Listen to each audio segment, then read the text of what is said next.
Hey everyone! Did you miss me? I know you did, so we decided to try and do our best to keep up with the recaps.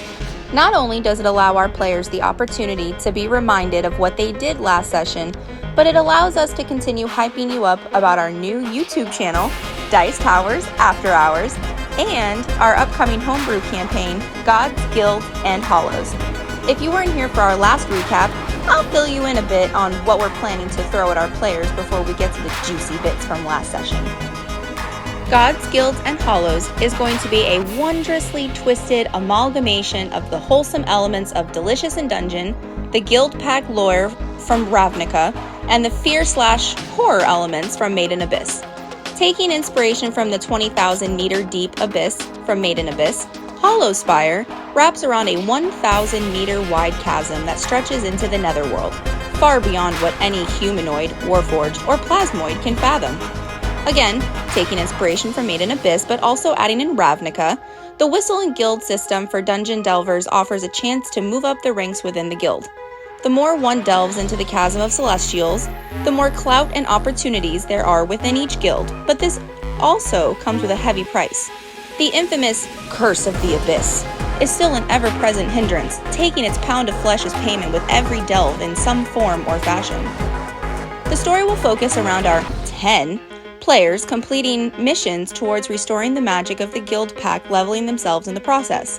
Delving into the abyss to collect on bounties, recover artifacts or relics requested by their guild, or just searching for their own character's history will be just a few things our campaign intends to offer.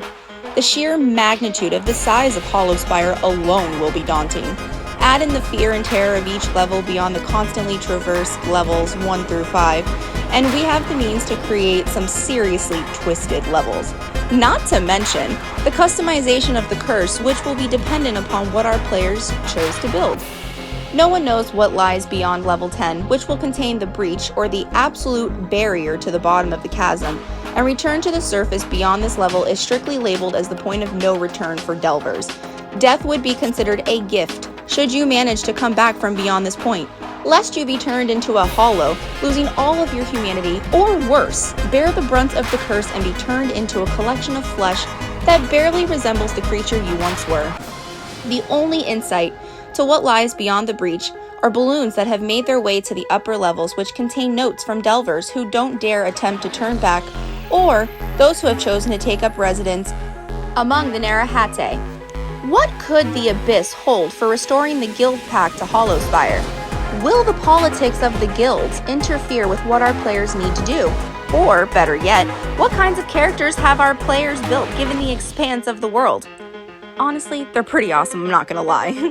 March 12th is when the campaign goes live for Session 1. We have so many twists and turns planned for this campaign, so make sure you smash that subscribe button on our YouTube channel to catch Session 1 when it drops. And now, what you've all been waiting for, moving on to the recap.